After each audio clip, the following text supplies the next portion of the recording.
아멘. 주님의 말씀을 받고 예배를 드린다는 것은 참 감사한 일인 것 같습니다. 우리가 이곳에 있는다는 것이 어떻게 보면 당연하지만 어찌 보면 너무 감사하고, 내가 예수님을 믿는 게, 내가 예배 드리는 게, 오늘도 아침에 일찍이 내 영혼이 깨어서 기특하게 이곳에 와 있고 하나님이 예배 드릴 수 있도록 그런 건강과 삶의 환경을 열어주신 것이 얼마나 감사한지 모르겠습니다. 오늘 말씀 예배 가운데 하나님의 큰 능력과 은혜를 맛보게 되기를 축복합니다. 말씀이 생명이고 말씀이 능력이고 말씀이 소망입니다. 한번 따라하시죠. 말씀이 생명입니다. 말씀이 능력입니다. 말씀이 소망입니다. 말씀은 늘 그렇지만 특별히 말씀을 믿을 때, 또 말씀을 기대할 때, 사모할 때 그 말씀이 더 능력이 돼요. 이 성경책을 그냥 차 위에 갖다 놓는다고 능력이 생기는 게 아니고, 내 방에 그냥 꽂아 놓는다고 말씀이 능력이 생기는 게 아니라, 말씀을 읽을 때, 들을 때, 선포할 때, 믿을 때 또 말씀의 능력이 오늘 이곳에 또 살아서 우리의 영혼과 삶을 새롭게 할 줄로 믿습니다. 말씀을 믿는다는 것은 말씀을 기대한다는 거예요. 좋은 말씀은 기대가 되는 말씀이에요. 이 말씀이 뭔가 나에게 기대를 주는, 소망을 주는, 이 말씀을 들으면 뭔가 희망이 생길 것 같은, 힘이 날 것 같은, 좋은 예배를 드리면 또 가고 싶은, 그래서 또 듣고 싶고 다음 얘기가 궁금하고. 왜 궁금하냐면 이 말씀이 내 삶에 해답을 주니까, 내 상황에, 내 가족들에게, 내 현장에, 내 판단에 하나님의 말씀이 빛이 돼서, 조명이 돼서 비춰주니까, 그걸 경험한 분들은요 더 말씀을 놓을 수 없는 거예요. 믿는다는 것은, 기대한다는 것은 어떤 면에서 모험이에요. 위험해요. 왜냐하면 기대대로 되지 않을 수도 있죠. 내 믿음대로 되지 않을 수도 있죠. 세상은 변하고 사람들의 마음도 변하고 나도 변해요. 그러나 하나님은 변하지 않으시고 신실하세요. 세상은, 사람들은 믿을 수 없지만 하나님은 믿을 수 있으신 분이죠. 그리고 믿음에는, 하나님을 믿으면 상이 있다. 잘 믿으면 상이 있다. 우리 히브리서 말씀 11장 6절 같이 한번 볼까요? 시작. 믿음이 없이는 하나님을 기쁘시게 하지 못하나니 하나님께 나아가는 자는 반드시 그가 계신 것과 또 그가 자기를 찾는 자들에게 상 주시는 이심을 믿어야 할. 아멘. 여러분들의 믿음에는 상이 있어요. 믿는 게 힘듭니다. 쉽지 않아요. 다 믿지도 않아요. 믿음은 은총이에요. 내가 믿을 때, 믿음을 지킬 때 거기에는 하나님의 상 주심이 있죠. 이 예배, 이 노력, 이 헌신, 여러분의 기도와 이 주를 향한 이 나아가는 이 걸음이 헛되지 않고 상을 얻는, 오늘 우리의 믿음에 보상을 받는, 하나님의 칭찬이 있는 그런 예배와 또 믿음의 경주가 되시기를 축복합니다. 여호수아가 그런 믿음의 땅을 얻고 믿음의 상을 잘 받고 있습니다. 지난주 북부 지역까지 다 차지했습니다. 다 이겼어요. 세상은 수를 부리고 숫자를 높이고 숫자로 위협을 하고, 하나님의 방법을 모르는 세상의 지혜자들은 수를 가지고 과시하고 수를 통해 위로를 얻지만 수는 대안이 되지 않아요. 하나님께서 주시는 믿음, 여호수아의 용기를 가지고 시작했죠. 처음에는 불가능했어요. 처음에는 다 못한다 그랬어요. 우리가 어떻게 가나안 땅에 들어가는가, 적과 꿀이 흐르지만 우리는 그 자손들에게, 그 민족들에게 패한다. 우리는 메뚜기와 같다. 우리의 눈에 보기에, 내 눈으로 보니까, 내 믿음으로 보니까, 내 신앙의 기준으로 보니까 우리는 못해요. 근데 믿음의 눈으로, 하나님의 눈으로 보고 들어갔더니 하나님의 땅을 끝까지 차지하는 놀라운 역전의 역사가 있었습니다. 하나님이 처음에 우리에게 가나안을 들어가라, 또 믿음을 시작해라, 어떤 일을 하라 그럴 때는 재앙처럼 보여요. 우리가 왜 굳이 거기 들어가야 됩니까? 우리가 왜 굳이 그 강한 민족과 싸워야 합니까? 우리가 그냥 여기서 잘 살아도 되는데 왜 굳이 떠나야 합니까? 나를 괴롭히지 마세요. 나에게 재앙을 주지 마세요. 나에게 더 이상 헌신을 강요하지 마세요. 그렇게 우리에게 느껴져요. 그런데 그런 하나님의 새로운 계획들, 도전들은 재앙이 아니라 평안이다. 말씀에 있죠. 우리 예레미야 29장 11절 말씀, 여러분 잘 아는 말씀인데요. 같이 한번 읽어보겠습니다. 시작.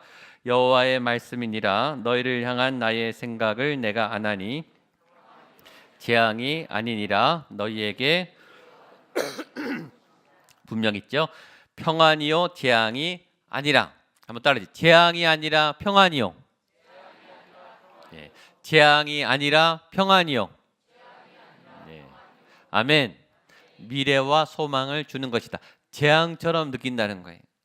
예, 환란처럼 느껴요. 폭풍이 치고 고난이 오고 나를 버릴 것 같고 내 인생은 끝날 것 같고 하나님 왜 내게 이런 시련을 주시나요? 왜 자꾸 넘어지게 하시나요? 이 재앙이 좀 빨리 끝났으면 좋겠습니다. 근데 재앙이라고 생각했는데 잘 보면 그 안에 이 포장지를 벗겨보면 평안이라고 하는 소망과 희망이라고 하는 그런 하나님의 복이 숨어 있는 거죠. 지금 재앙을 맞고 계시고 고난 가운데 있는 여러분들의 그 삶 안에 하나님의 평강과 소망과 축복이 숨어 있음을 발견하게 되시기를 축복합니다. 재앙이라 그러면 두려운데 평안이다 그러면 힘이 납니다. 오늘 본문은 지난주에 이어서 이스라엘이 드디어 약속의 땅을 다 차지해서 이제 마무리하는 결론을 짓는 그런 마무리에 대한 이야기입니다. 이제 정복이 끝났어요. 다 했습니다. 시작하신 분도 하나님이시고 하나님이 마치게 하시죠. 그래서 오늘 제목이 그 땅의 전쟁이 그쳤더라. 예, 한 번 더 따라 하시겠어요? 그 땅의 전쟁이 그쳤더라. 그 땅의 전쟁이 그쳤더라. 아멘. 예, 여호수아만 전쟁이 끝나는 게 아니라 우리의 삶에도 전쟁이 끝나기를 축복합니다. 예, 내 삶의 전쟁이 지옥 같은 이 전쟁터가 하나님의 은혜와 승리로 마감되는 그런 장면입니다. 우리 18절 말씀, 우리 한 절 말씀 같이 한번 먼저 읽겠습니다. 시작. 여호수아가 그 모든 왕들과 싸운 지가 오랫동안이라. 한 번만 더 읽어볼까요? 시작. 여호수아가 그 모든 왕들과 싸운 지가 예, 느낌이 어떠세요? 이 본문을 읽은 느낌. 결과는 승리입니다. 여호수아가 다 차지했어요. 정말 기적적으로 불가능한 가나안 모든 군사들, 족속들을 다 멸해서 땅을 차지했어요. 그런데 성경은 이렇게 말하죠. 싸운 지가 오랫동안 싸웠다. 어떤 마음이 느껴지십니까? 예, 쉽지는 않았겠구나. 일단 그렇죠? 예. 싸움은 승리였어요. 결과는 승리였어요. 하나님이 도와주셨어요. 그런데 우리는 하나님이 도와주면 쉽게 이겼겠다. 아니, 별거 아니었겠다. 그냥 하나님이 다 해주셨겠다라고 생각하는데 아니죠.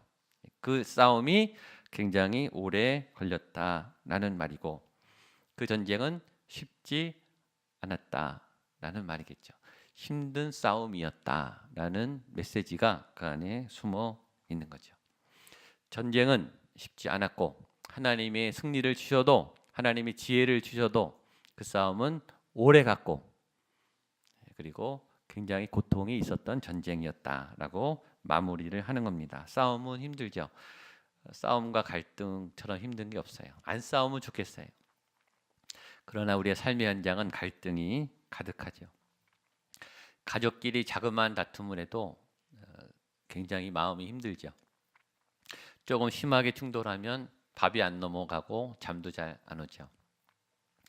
가족이 된다는 거, 결혼을 한다는 거, 자녀를 낳고 양육한다는 것은 전쟁과 같아요. 싸움과 갈등의 연속이에요. 사이가 좋아도 갈등이 있어요. 신앙생활을 한다는 것, 또 교회 나온다는 것, 넘어서 사역을 한다는 것, 그것은 싸움을 한다는 거죠. 사역자가 된다는 것, 내가 봉사자가 된다는 것은 싸움의 현장으로 가는 거예요. 갈등이 있는, 어둠이 있는, 죄에 있는 그 현장에 가서 내가 희생해서, 내가 섬겨서, 내가 땀을 흘려서 그 자리에 하나님의 빛이 임하고 전쟁이 그치게 한다는 그런 싸움을 하겠다는 뜻이죠. 거기는 고통을 감수하는 거예요. 우리가 헌신자가 되고 사역자가 되고 임명을 받을 때 우리는 싸울 각오를 하고 고통이 있는 것을 각오하는 거죠. 근데 사역을 하다가 고통이 생기면, 갈등이 생기면 안 하고 싶어져요. 그만두면 좋겠어요. 갈등이 있죠. 갈등이 있는 걸 알고 시작했는데 갈등이 생기면 우리는 무서워서 사실은 그만두고 싶은 마음이 생겨요. 여러분, 가족 안의 갈등, 교회 안의 갈등도 해결 못하면 어떻게 세상에 나가서 모르는 사람하고 세상의 어둠과 싸우겠어요? 그게 먼저 시작이죠. 우리 안에 가족들과의 다툼, 갈등, 교회 안에 사역하면서 생기는 갈등, 이걸 넘어서야 세상에 나가서 빛으로 세상의 전쟁을 그치는 하나님의 사람들이 될 수 있는 거죠. 진짜 이 싸움은 세상과의 싸움이었어요. 세상 현장에 쳐들어가서 세상을 바꾸는 그런 용감한 싸움이었고, 그 싸움은 길었고 또 힘들었다. 적어도 5년 이상 걸렸음을 알 수 있습니다. 어떻게 추론이 가능한가 하면, 저희가 아직 보지 않았지만 여호수아 14장, 우리 오늘 11장이죠. 14장에 가면 여러분들 잘 아는 갈렙이 헤브론 땅을 향해서 이 산지를 내게 주소서, 그 찬양 아시죠? 여호수아에게 그 장면이 나옵니다. 그때 갈렙이 여호수아 앞에 뭐라 그러냐면, 내 나이가 85이다 이렇게 말해요. 나이가 나오니까 이제 계산이 되는 거죠. 갈렙과 여호수아가 처음 12정탐을 할 때 가데스 바네아에서 아직 쳐들어가기 전에 가나안 땅을 정탐했지 않습니까? 정탐했을 때 나이가 40살입니다. 40살. 근데 그 정탐에서 보고가 다른 10명이 잘못돼서 이스라엘 전체가 원망했고, 그 잘못된 원망 때문에 이스라엘이 40일 안에 들어갈 수 있는 그 땅을 40년이 걸렸어요. 광야가 40년이 플러스 됐습니다. 그렇죠? 그러니까 40의 나이에 정탐을 했고 40년을 광야를 뺑뺑이 돌아서 이제 여호수아와 함께 가나안 땅을 들어갔을 때가 80세고, 14장에 갈렙이 이 산지를 내게 주소서, 그때가 내 나이가 85세니 라고 말하니까 전쟁이 몇 년 있었다는 걸 알 수 있죠. 그러니까 5년이 있었던 거예요. 중부와 남부를 정복하는데 1년이 걸렸고, 지난주 우리가 하루 만에 봤지만 북부 전역을 정복하는데 4년이 걸렸어요. 장은 한 장이었지만 굉장히 오래 시간이 걸린 거였습니다. 그리고 사실 생각해 보면 하나님이 여호수아에게, 모세에게 말씀을 주시고, 야, 땅에 들어가라, 전쟁을 시작해라, 요단강을 건너라, 믿음으로 시작은 했어요. 근데 우리가 시작하면서 생각하지 않은 게, 언제 끝날지는 사실 모르고 시작하잖아요. 그건 여호수아도 모르고 시작한 거예요. 요단강을 건너고 여리고를 시작하긴 했는데 도대체 이 싸움이 1년 걸릴지 5년 걸릴지 10년 걸릴지 아무도 모르고 시작한 거예요. 그것이 우리의 인생이고 사역의 시작이죠. 사실 우리는 끝을 모르고 가는 거 아니겠습니까? 우리의 생명이 시작해서 지금 진행 중이죠. 그 끝을 알 수 있나요? 그 끝이 언제인지 알 수 있나요? 우리가 언제까지 이 땅에 살아가는지 알 수 있는지요? 힘들게 어렵게 직장 생활을 시작했어요. 그 회사가, 내가 그 회사에서 언제까지 머물 수 있을지 아십니까? 아무도 몰라요. 사장도 모르고 CEO도 몰라요. 그 회사가 어떻게 될지 아무도 몰라요. 내가 그 직원으로서 언제까지 근무하게 될지 아무도 몰라요. 회사가 건강해도 내 건강이 안 되면 못하는 거예요. 내 상황이 어려우면 안 되는 거예요. 그 끝은 아무도 모르는 거예요. 알파와 오메가의 하나님, 시작하게 하신 하나님이 끝나게 하시죠. 우리의 끝은 하나님의 손 안에 달려 있습니다. 사역도 마찬가지예요. 내가 사역을 시작했는데 이 찬양대를 언제까지 할 수 있을지, 교사를 언제까지 할 수 있을지 그건 아무도 몰라요. 내가 하고 싶다고 계속 할 수 있는 것도 아니고 내가 하기 싫다고 그만둘 수도 없는 거예요. 끝나야 끝나죠. 하나님이 끝내야 끝내주시죠. 그러나 믿음으로 시작한 거예요. 그리고 끝이 났죠. 하나님이 마감을 해주세요. 전쟁이었지만 승리로 끝났어요. 그 5년 동안 여러분 6.25도 3년 했는데 한국이 초토화가 됐지 않습니까? 얼마나 많은 사상자가 생겼어요. 3년 동안의 전쟁에 5년을 전쟁했으니 얼마나 혹독한 5년을 보냈겠어요. 일어나면 전쟁이요, 일어나면 전쟁이요. 사방에 피가 튀고 사람이 죽어나가는 그런 전쟁을 매일매일 5년 동안 연속했어요. 얼마나 힘든 기간 싸웠겠습니까? 그리고 그렇게 힘들게 싸웠다면 결과가 승리면 얼마나 좋겠어요. 이렇게 힘들게 싸우는데, 이렇게 열심히 기도하시는데, 이렇게 열심히 매일매일 가정과 삶의 터전을 지키시는 여러분에게 기왕이면 이런 승리가 나타나게 되기를 축복합니다.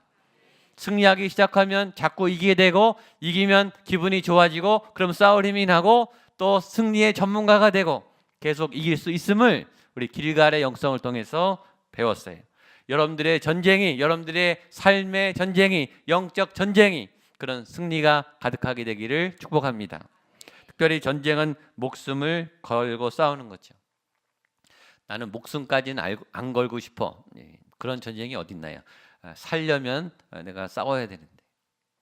영적 전쟁 또한 내가 죄에 지면 내 영혼은 무너지는 거예요. 내 삶은 무너지는 거예요. 그래서 바울이 나는 날마다 죽노라.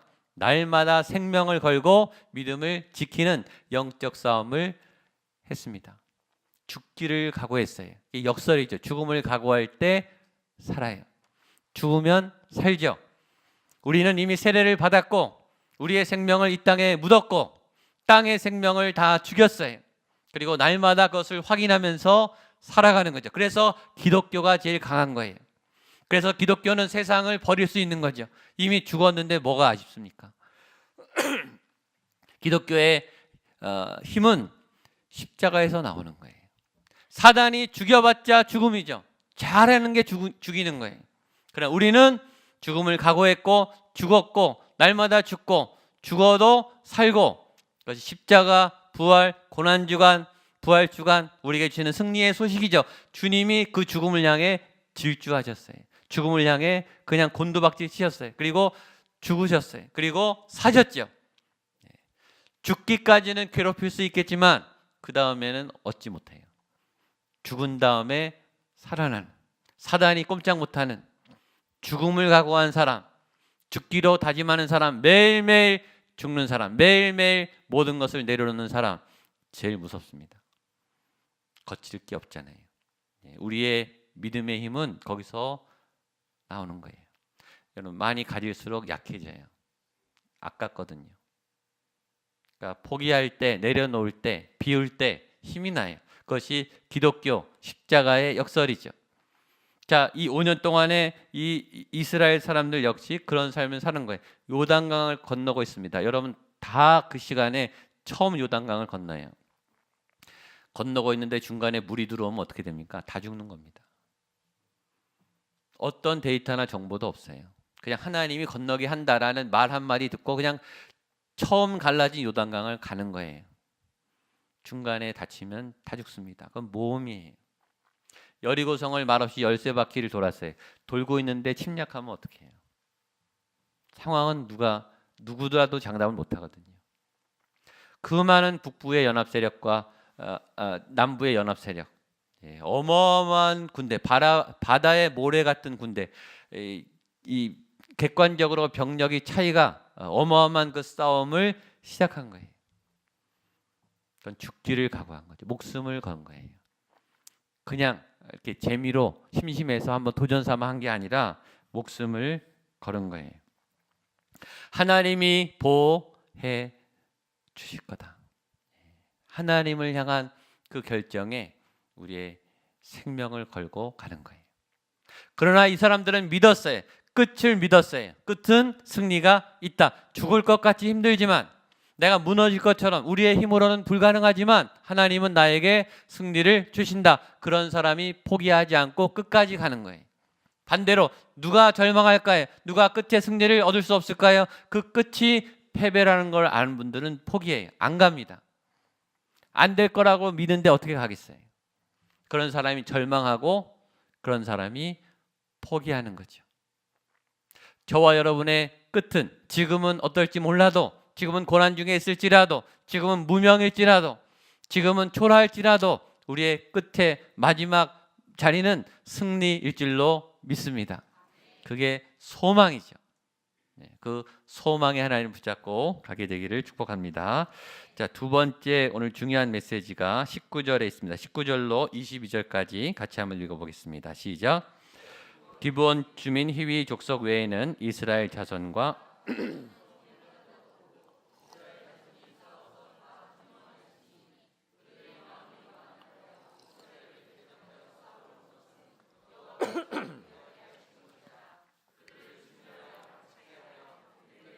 못하게 하시고 모세에게 명령하신 대로 그들을 멸하려 하심이었더라.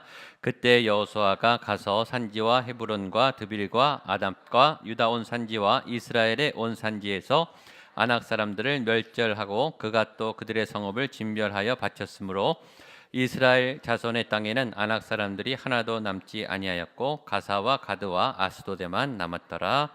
아멘. 19절 뒤에 이렇게 되어 있습니다. 이스라엘 자손이 싸워서 다 점령하였으니, 이 말을 굳이 마무리하는 데 넣습니다. 싸워서 얻었다라는 뜻입니다. 무슨 말이죠? 그냥 공짜로 주지 않았다는 거예요. 쉽게 얻게 하지 않고 피땀 흘려 싸워서 부딪혀서 충돌해서 갈등하면서 어렵게 얻게 했다는 거예요. 하나님은 거저도 많이 주세요. 기도하지 않은 것도 주세요. 그럼 어떤 것은 기도해야 주시고, 어떤 것은 여러분들이 행동해야 주시고, 땀을 흘려야 주세요. 이 두 가지 다입니다. 하나님, 우리가 기도하지 않은 중요한, 너무너무 중요한 것도 매일 들어주세요. 심장이 뛰도록 매일 기도하시는 분, 심장을 위해서면요 24시간 기도하셔야 돼요. 한 번이라도 멈추면 죽거든요. 혈관을 위해서 기도하시는 분, 모든 내 혈관 하나하나를 위해서. 혈관 하나 막히면 큰일 납니다. 뇌경색, 뇌출혈. 여러분, 그건 굉장히 중요한 기도 제목이죠. 가족 중에 누가 혈관이 다치든지, 심장이 멈추든지, 폐가 다치든지, 뇌가 다치든지 매일 기도하십니까? 기도 안 하시죠? 기도 안 해도 들어주시잖아요. 면역력을 위해서 기도하시는 분, 면역 체계 무너지면 오늘 바로 죽습니다.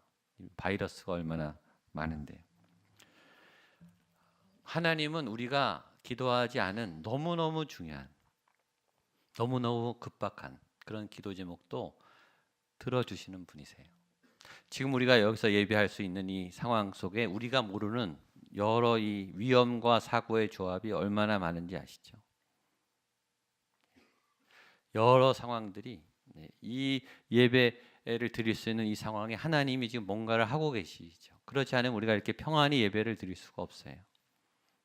하나님은 좋으신 하나님이세요. 아멘이죠?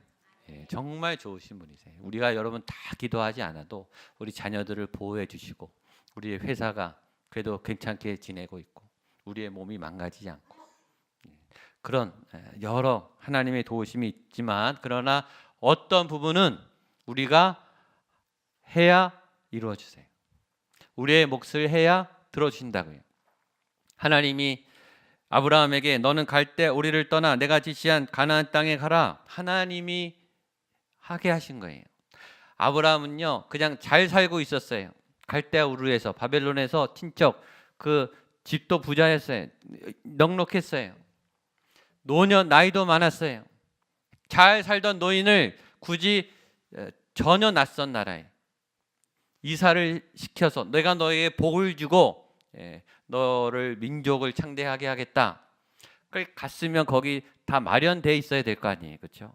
그 땅이 예비돼 있어야 되는데 아브라함이요 돈 주고 사든지 싸워서 뺏은 땅이에요. 거저 주어지지 않았어요. 그 땅이 좋은 땅이어야 되는데 가자마자 기근이 났어요. 그래서 애굽으로 피난을 갔어요. 약속하고 다른 것처럼 보이지 않습니까? 하나님이 하라 그랬으니까 하나님이 해주셔야 되는데 가서 아브라함이 죽도록 고생했어요. 모세를 불러서 80세 노인에게 너가 애굽에 가서 내 백성을 다 탈출시켜라. 가서 얘기했으면 바로가 알아듣고 잘 보내줘야 될 거 아니에요. 바로가 꿈쩍도 안 하죠. 절대 안 보내줍니다. 모세가 바로를 몇 번 만나냐면 10대 번을 만났어요. 그 보기 싫은 그 거절감, 열 재앙이 나올 때마다 하나님이 속사포를 쏟아대시는데도 바로는 꿈쩍을 안 해요. 알아서 보내줘야 될 거 아니에요. 하나님이 하라 그랬으면. 근데 죽도록 힘들었어요. 모세에게. 하나님이 다윗에게 골리앗을 이기게 하실 때 골리앗 앞에 서고 물맷돌을 던지고 서기만 해도 도망가면 얼마나 좋아요. 다윗이 나타나기만 해도 골리앗이 잘못했다고 무릎 꿇으면 얼마나 좋겠어요. 그런데 용기를 내서 싸워서 물맷돌을 던질 때 이기게 하셨죠. 믿음에 가난한 용기가 필요하고, 믿음에 가난한 저와 여러분의 땀과 헌신과 싸움이 필요해요. 성경은 말하죠. 이스라엘 자손이 싸워서 다 점령했다. 다 싸운 거예요. 거저준 거 하나도 없어요. 다 싸워서 땀 흘려서 노력해서 애써서 한 거예요. 우리 크리스찬 안에는 하나님을 향한 믿음의 잘못된 의존증, 잘못된 게으름이 있어요. 몇 가지. 첫 번째, 내가 예배를 열심히 드리고 기도를 하면 하나님이 알아서 다 해주시겠지. 그런 게으름이 있어요. 내가 지금 실패했고, 내가 아프고, 내가 불쌍하고, 내가 연약하니까 하나님이 무조건 나를 도와주셔야 된다. 교회에서 나를 무조건 도와주셔야 된다. 왜 나를 돌아보지 않느냐? 왜 나를 도와주지 않느냐? 막 교회 와서요, 막 요구해요. 왜 교회가 뭐하냐? 왜 나를 안 도와주냐? 왜 우리 집이 어려운데 왜 안 도와주냐? 막 큰 소리 치는 분도 있어요. 내가 기도도 열심히 하고 교회를 열심히 해요. 근데 가족들에게는 성실하지가 않아요. 내가 사역한다는 핑계를 대고 가족들에게 무책임해요. 회사 일을 무책임해요. 성실하지 않아요. 왜? 나는 사역을 해야 되니까, 나는 예배해야 되니까. 그건 게으름이죠. 내가 설교를 열심히 들어요. 말씀을 열심히 읽어요. 그러나 내 인격은 깎이지 않고 내 오랜 고집은 깨지지가 않아요. 5년을 다니고 10년을 다녀도 내 안에 악함은, 내 안에 못된 습관은 사라지지가 않아요. 그것이 게으름이에요. 그것은 악이에요. 하나님이 다윗에게 물맷돌을 주지 않았어요. 여러분, 물맷돌은 다윗이 찾았어요. 물맷돌을 던진 사람은 다윗이에요. 여러분, 하나님이 그걸 해주지 않는다고요. 하나님이 물맷돌을 찾게 하지 않고 다윗이 찾았고 그 다윗이 던졌어요. 그리고 던졌을 때 하나님이 맞게 해주셨죠. 던지기까지는 우리의 몫이에요. 골리앗 앞에 서고 물맷돌을 찾고 물맷돌을 던지는 것은 다윗의 몫이에요. 물맷돌은 작은 거예요. 큰 건 아니에요. 그러나 물맷돌은 다윗이 할 수 있는 거였어요. 오병이어는 그 소년이 할 수 있는 최선이었어요.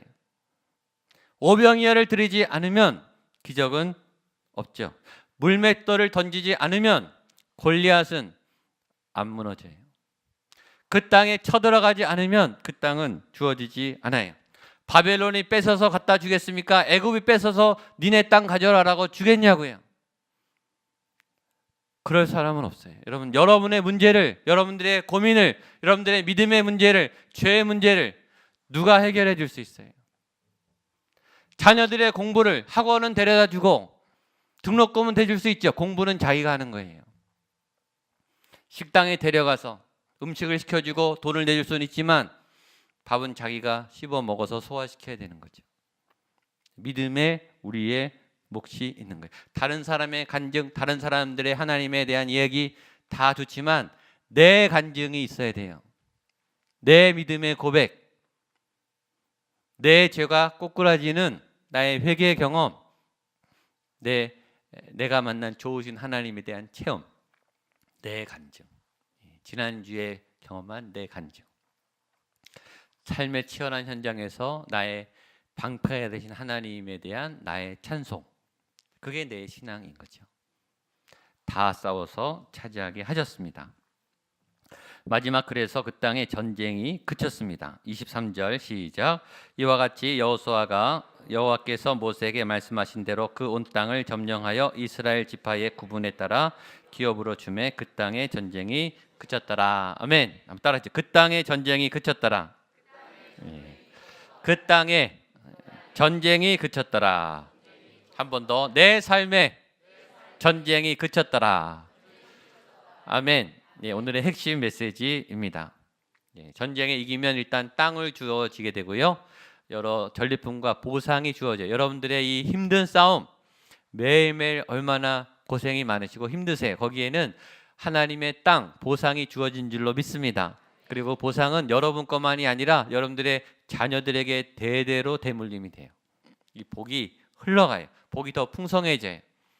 대대로 내 자녀들이 터전을 잡고 살아갈 그런 하나님의 땅을 주어지게 되고, 또 하나 그 땅이 전쟁이 그칩니다. 저는 이 말이 너무 좋아요. 전쟁이 그쳤다. 내 안에 전쟁이 있죠. 우리 가족 안에 전쟁이 있어요.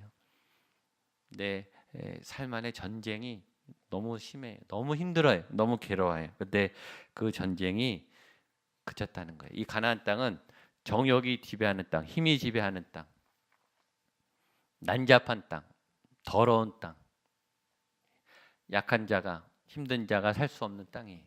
그러나 하나님의 사람이 들어가서 그 땅을 새롭게 하니 그 땅에 하나님의 질서가, 하나님의 은혜가, 하나님의 평강이 임하는 전쟁이 없는 땅이 된 줄로 믿습니다. 그게 우리의 사명이죠. 전쟁이 있는 땅에 가서 전쟁을 그치게 하는, 하나님이 오셔서 내 마음의 전쟁이 그쳐지는, 내 삶의 현장에 지옥 같은 이 전쟁이 끝나는 승리의 역사가 나타나게 되기를 축복합니다. 근데 그 전쟁을 끝나기 위해서는 전쟁을 해야 되는 거예요. 그리고 이겨야 되는 거예요. 그냥 전쟁이 끝나는 게 아니라 전쟁을 해서 전쟁을 끝내야죠. 그게 영적 전쟁이죠. 우리가 잘 아는 평화의 기도, 여러분 잘 아시는, 반복을 하면 우리 위로가 되니까 잘 들어보시고요. 오늘 말씀의 적용을 내 삶에 이렇게 되기 원합니다. 오 주여 나를 평화의 도구로 써 주소서. 미움이 있는 곳에 사랑을, 다툼이 있는 곳에 용서를, 분열이 있는 곳에 일치를, 의혹이 있는 곳에 믿음을 심게 하소서. 오류가 있는 곳에 진리를, 절망이 있는 곳에 희망을, 어둠이 있는 곳에 광명을, 슬픔이 있는 곳에 기쁨을 심게 하소서. 잘 아는 평화의 기도이죠. 이 시인은 왜 이렇게 기도할까요? 자기 안에 이 힘이 없거든요. 내 못으로 가면 거기는 미움과 다툼과 분열, 나도 못해요. 그래서 기도하는 거예요. 하나님이 오셔서 이곳이 평화로운, 기쁨이 있는 그런 자리가 되게 해 주십시오 하고 하는 간절한 기도의 내용이 우리의 삶에도 이루어지게 되기를 축복합니다. 기도하겠습니다. 하나님 아버지, 전쟁과 같은 우리의 삶 속에 하나님이 평강을 주시고 전쟁이 그치게 하시고 내 안에 여러 어둠의 소리들이, 염려와 두려움들이, 나를 공격하는 모든 험담과 또 목소리들이, 내 안에 부정적인 절망의 소리들이 오늘 끝나게 되는 놀라운 주의 승리의 역사가 나타나게 하여 주시옵소서. 예수님의 이름으로 기도하옵나이다. 아멘. 자리